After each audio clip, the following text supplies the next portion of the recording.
Hello guys, কেমন আছে সবাই? অর্পিতা ডেলি ব্লগার কুইনে সবাইকে স্বাগত জানাই। আজকে সপ্তমীর সবাইকে শুভেচ্ছা জানাচ্ছি। দেখো রৌদ্র এখন দুপুর 1:30 বাজে।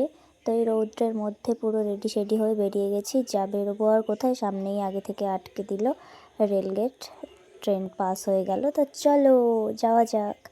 আজকে কোথায় যাচ্ছি বলো তো বন্ধুরা? একটু পরেই জানতে পেরে যাবে কোথায় যাচ্ছি। এমনিতেও সপ্তমীতে মানুষ তো ঠাকুর প্যান্ডেল এগুলোই দেখতে যায়, কিন্তু আমাদের সবার আগে ভুরি ভোজ। এই যে দূর থেকে দেখতে পাচ্ছ ভূতের রাজা দিল বরের পুরো একদম বড় দোকানটা দেখতে পাচ্ছ। এটা রেস্টুরেন্ট দোকান সব কিছু, যাই হোক।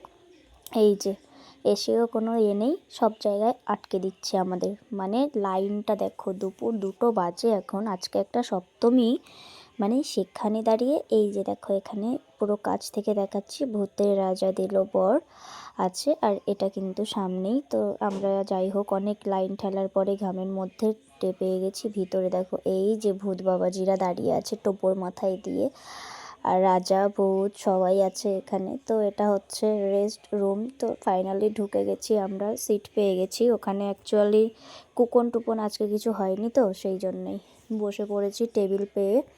অনেকটা কষ্ট জার্নির পরে, কারণ এত গরমের মধ্যে যা লাইন ঠেলতে হয়েছে মানে ধারণার বাইরে। তো এখানে দেখো কিউটস একটা বোতল দিয়েছে 2 বছর উপলক্ষে, ওখানে কিছু আছে। আর এটা হচ্ছে ভূতের রাজা দিল বরের মেনু, খুব সুন্দর মেনুটা। এখানে থালি সিস্টেম আছে, আলাদাভাবে আছে। আর এই যে কি সুন্দর ড্রেস আপ দেখো তাদের। আর এই যে ভূতেদের বর্ণনা, এখানে একটা সুন্দর গল্প কথা আছে। আর এই যে মাছ, চিংড়ি, পমফ্রেট, মানে সব কিছুই আলাদা আলাদা, মাছের, তারপরে মাংস, সব কিছুই আলাদা। আর এটা হচ্ছে থালি, আমিষ থালি, নিরামিষ থালি, সব কিছুই আছে এখানে। মানে রিজনেবল প্রাইসের মধ্যে পেট ভর্তি খাওয়া দাওয়া, আর সুন্দর টেস্টি, দারুণ ব্যাপারটা। মানে মেনুটা আমার মনে হয় না অতটাও হাই বা কিছু, ভালোই আছে। কিন্তু থালির মধ্যে নিলে সেটা সব থেকে আমার কাছে মনে হয়েছে যে থালিটা নেওয়াটাই বেস্ট। আর যখন আলাদাভাবে কিছু নেওয়া হচ্ছে সেটা 500 টাকার উপরেই একটা তরকারি নিলেও। তো দেখো ঠান্ডা ঠান্ডা কোল্ড ড্রিঙ্কস চলে এসছে। এই যে একটা ড্রেস আপ নয়, এখানে আরও কিছু ড্রেস আপ আছে। এই যে এটা আবার অন্য রকম ড্রেস। তো এখানে একটা ম্যাডাম আছে যিনি শাড়ি পরে এখানে করছিল, আর সবার তাছাড়া এরকম ড্রেস। কথা বলতে বলতে আমাদের থালি চলে এসছে। একটা ছিল ঠাকুর পুজোর থালি, মানে যেহেতু দুর্গাপূজা চলছে সেই হিসাবে ঠাকুর পুজোর থালিটা। আর ডাক চিংড়ির অনেক দিনের আমার শখ ছিল, তাই ডাক চিংড়ি নেওয়া হয়েছে একটা বাঘা থালির মধ্যে।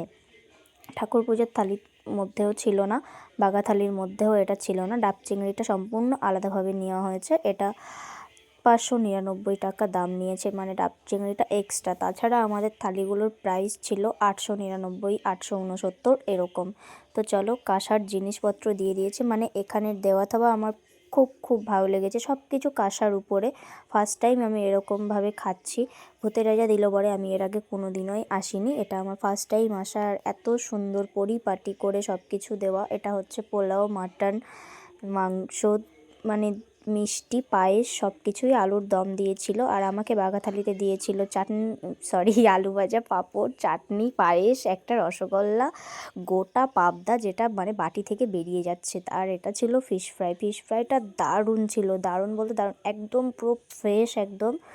আর মানে ভিতরে মাছটা এতটা সফট আর জুসি জুসি ছিল, দারুণ ছিল। কথা বলতে বলতে এখানে থালির মধ্যে আমাদের আমপান্নাটা মিস্টেক ছিল, যেটা নেওয়া হয়েছে। আর বাঘা থালির মধ্যে আমার দুটোই মাটন পড়ে গেছিলো, সেই জন্য আমি এক্সট্রা করে আবার নিয়েছিলাম। তো এখানে দেখো অবশিষ্ট খাওয়া দাওয়া, মানে এত কিছু ছিল যে আমি চাটনি, পায়েস, পাঁপড় আমি তবু খেয়েছি।